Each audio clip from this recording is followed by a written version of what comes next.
Ladies and gentlemen, welcome back to CSTV. I'm your host, Kathleen Igol Toto, Madam CS, and this is The Striker. The Striker today leads us to the coastal part of Kenya, and specifically we are in Lamu. And the question is, why the constant terror attacks or Alshabaab militant attacks in Lamu County and its environs? Now, the coastal part of Kenya has had its large share of Alshabaab militant attacks. And I remember in 2014, we had cases of about 60 people being killed in a night around Pandanguo region, leading to the locals fleeing their homes to live in a police post. But again, the police post are not like secure either, all spared of these attacks. We have had cases where the militants come, attack a police post, burn police vehicles, pump police vehicles, destroy communication masts and everything, and ensure that they have paralyzed the security response system before even they go to attack the locals.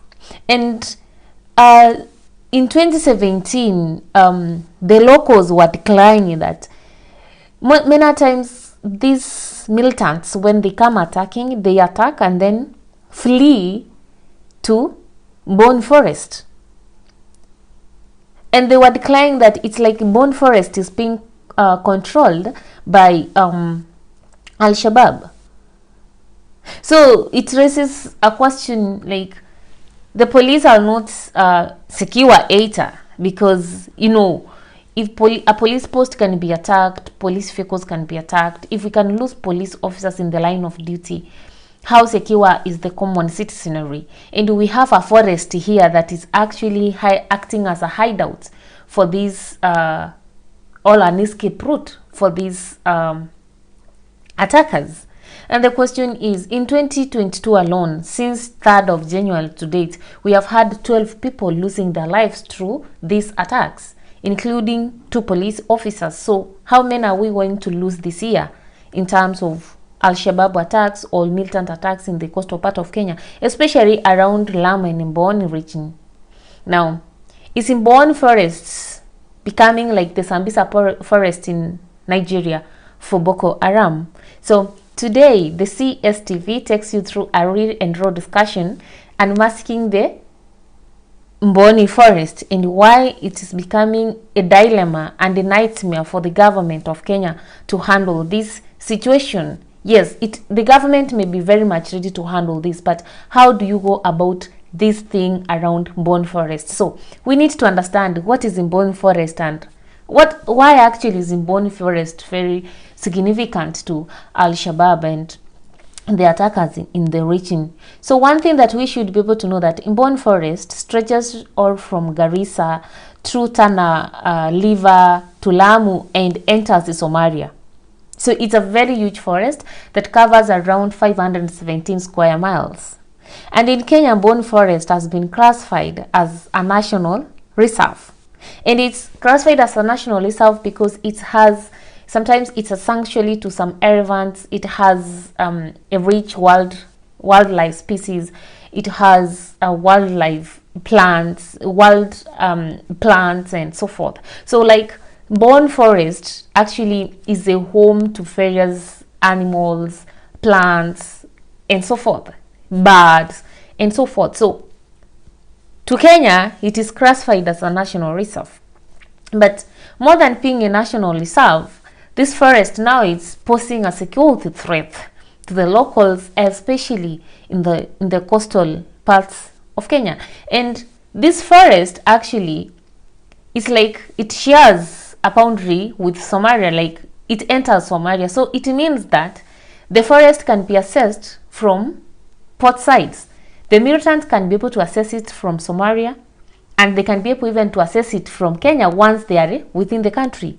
So it is not like a forest confined to Kenya alone. It's a forest, yes, it stretches from Garissa, but it enters Somalia, and we cannot control it from the other side, from Somalia. And one feature of this forest is like, first it has scattered thorn bushes. and it has also a very open canopy of trees, and there's an acacia woodland, there are marshy grades, and more importantly, there is a pondered water in that forest. So when you look at this forest, it is a typical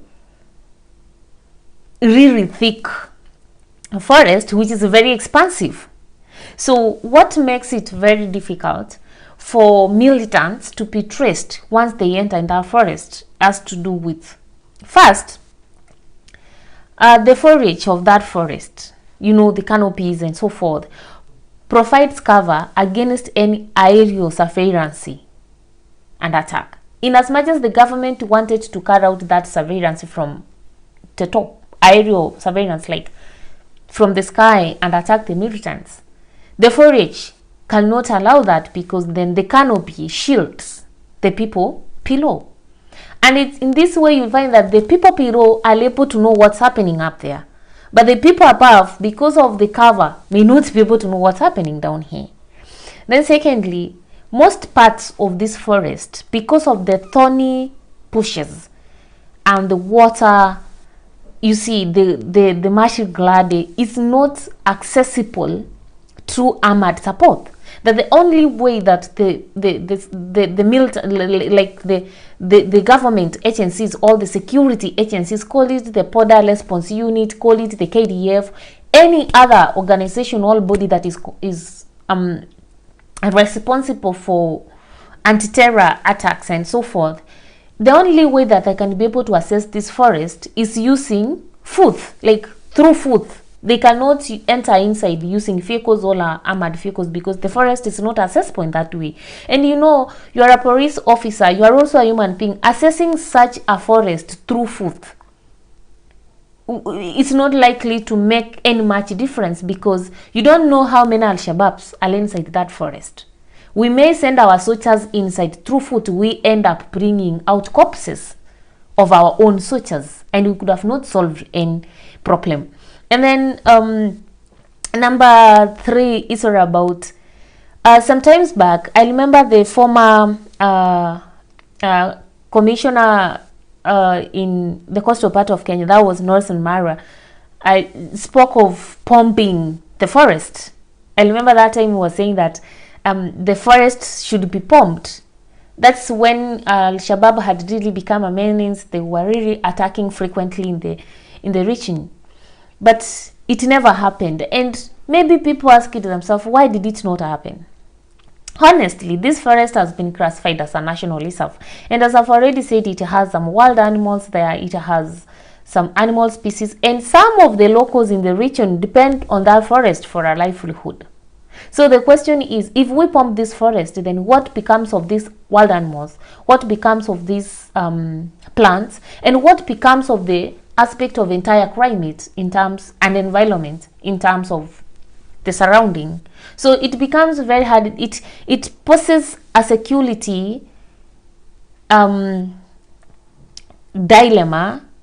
that touches on environment, touches on human rights, touches on even accessibility. It's a complicated web of factors that actually becomes very hard to unmask. That even if this forest was pumped, the repercussions of pumping such forest, how will they impact on the local population?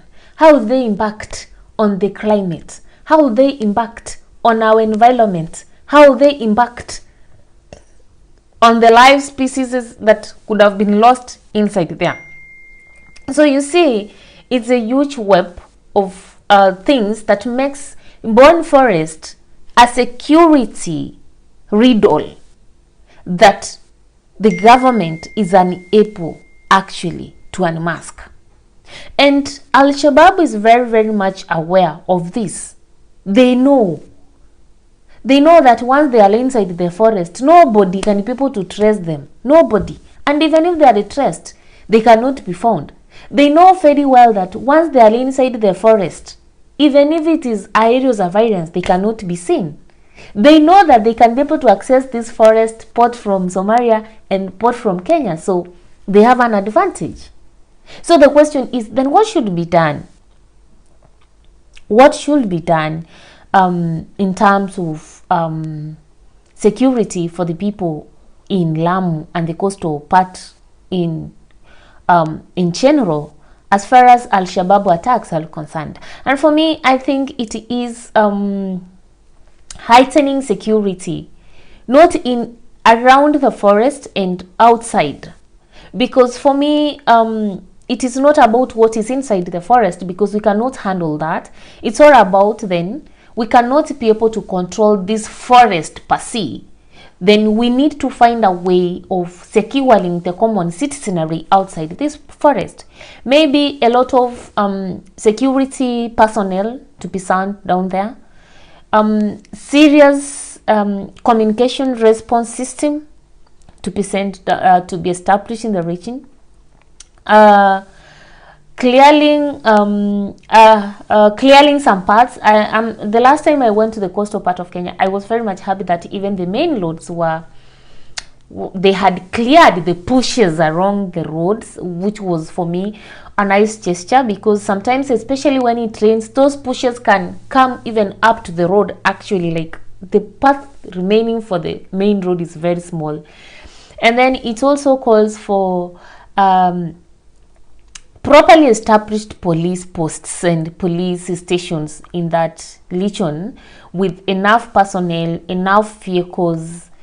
Yeah. And then we also need to have an aspect of building trust between the locals and the police. In that way, then it becomes easy to report even cases of suspicious people around. Otherwise, I cannot say that what I've said is the only or can completely solve the security dilemma in the coastal parts of Kenya. Maybe drop your comments. What do you think? What can be done as much as Boni forest is concerned, and the terror attacks, the Al-Shabaab attacks in the coastal part of Kenya? Share your comments below and let's keep the conversation going. Let's keep it raw and real. Remember, this is the CSTV. Madam CS, Madam Kathleen Agao Toto, signing out. See you next time.